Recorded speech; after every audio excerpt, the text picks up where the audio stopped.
अब हम आते हैं मिठाई लाल केस के ऊपर।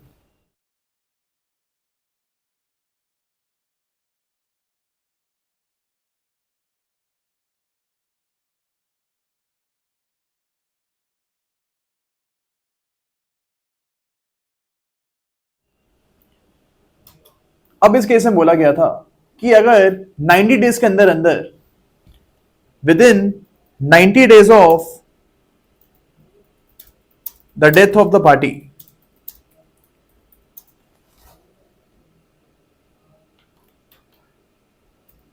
अगर विद इन 90 डेज आप सब्स्टिट्यूशन की एप्लीकेशन नहीं डाल रहे हो, यानी कि जो उनके लीगल रिप्रेजेंटेटिव्स हैं वो अपने आप को सब्स्टिट्यूट करवाने के लिए एप्लीकेशन कोर्ट में नहीं डाल रहे हैं, तो 90 डेज के बाद जो सूट है वो अबेट कर जाएगा। The suit will be abated after 90 days and there is no need of passing a separate order for this. यानी अबेटमेंट का कोई सेपरेट ऑर्डर पास करने की जरूरत नहीं है, ऑटोमेटिकली वो अबेट कर जाएगा। ओके इस केस में भी बोला हुआ था कि अगर आफ्टर 90 डेज, 90 डेज के बाद अगर कोई भी legal representative with in 60 days, यानी 90 दिन खत्म होने के बाद 60 दिन के अंदर अंदर अगर आप सब्स्टिट्यूशन की एप्लीकेशन फाइल कर देते हो, यानी कोर्ट को आप बोल रहे हो कि आप डिले को कंडोन कर दो,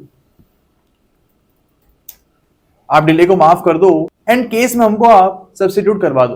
पर ये जो बात हो रही है 90 डेज के बाद हो रही है, बट विद इन 60 डेज हो रही है।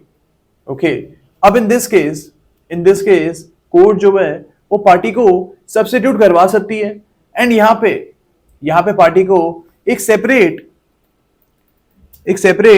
सेटिंग असाइड की एप्लीकेशन नहीं डालनी, यानी जो केस ऑलरेडी 90 डेज के बाद अबेट कर चुका था, अब यहां पे उस अबेटमेंट के ऑर्डर को सेट करवाने की जरूरत नहीं है। जैसे ही आप अपने आप को यहां पे सब्स्टिट्यूट करवाओगे, कोर्ट ये भी मान लेंगी that the abatement order has been set aside.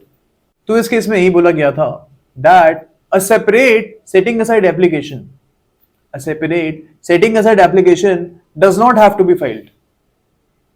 The setting aside application will be implicit in the application for substitution. Okay, तो ये चीज हमको याद रखनी है कि सब्स्टिट्यूशन की एप्लीकेशन है उसी में सेटिंग असाइड एप्लीकेशन भी implicit होगी। ओके